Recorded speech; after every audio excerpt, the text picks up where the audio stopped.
Hi, my name is Kyla Warhola, and I will be writing my senior thesis on achieving excellence through imperfection. Growing up as a young student, my parents always pushed me to make straight A's. I was praised for my academic achievements, and I felt ashamed whenever I failed to meet these standards. As a result, the idea of a letter A quickly became to be what I define as success. It wasn't until I transitioned into Atlanta Classical Academy that my perfectionism was truly challenged. One day, I remember coming home in tears because I received a C in multiple of my classes. I learned that if I were to uphold my high honorable reputation at ACA as well, then I was going to have to work way harder than I ever had before, which began taking a toll on my mental health. While reading The Fall by Albert Camus, I found myself relating to the main character, Jean-Baptiste. I began to question whether perfectionism was truly virtuous or whether it was doing more harm than good. The personal connection that I found within The Fall prompted my desire to research perfectionism. The question that I will be answering in my thesis is how an individual can embrace imperfection while still striving for excellence. The tension that lives within this question is that we live in a world where perfection is naturally unattainable, yet there are still individuals who burn themselves out in pursuit of it. I will discuss why individuals may crave perfection and how this can negatively affect their journey throughout life. I will seek to resolve how an individual can still be virtuous while outwardly and inwardly living an imperfect life. I will be using Sir Gawain and the Green Knight as my primary source to defend my argument. The chivalric romance explores the expectations that a knight is expected to embody in an ideal medieval society. Sir Gawain is reputed to be one of King Arthur's best men, however, his reputation is threatened when the Green Knight enters the kingdom and Gawain accepts his mysterious dare.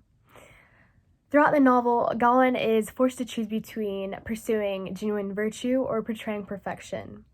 After returning to his kingdom after the defeat, he preaches the significance of personal growth over the appearance of absolute excellence. This trajectory enables him to turn his failure into a moment of education for his people.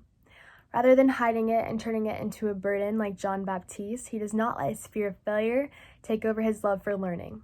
Jean-Baptiste is the main character in my secondary source, The Fall by Albert Camus. He knows that everyone around him is constantly judging his flaws, and his solution to freeing himself from this cycle of conviction is to admit his own brokenness before others have the chance to mock him. His solution brings him much satisfaction, knowing that he's joined in being imperfect with the lowest of the lows. When he embodies the role of a judge penitent, he's able to escape from the active requirements of the world's calling that he previously felt sacrificed to. However, this false embodiment of virtue proves my argument that an individual's motives behind achieving excellence must be authentic, or they will lose a sense of identity. Brené Brown elaborates on this idea of cultivating authenticity in her self-help book, The Gift of Imperfection, which was recommended to me by my advisor, Mr. Knowles.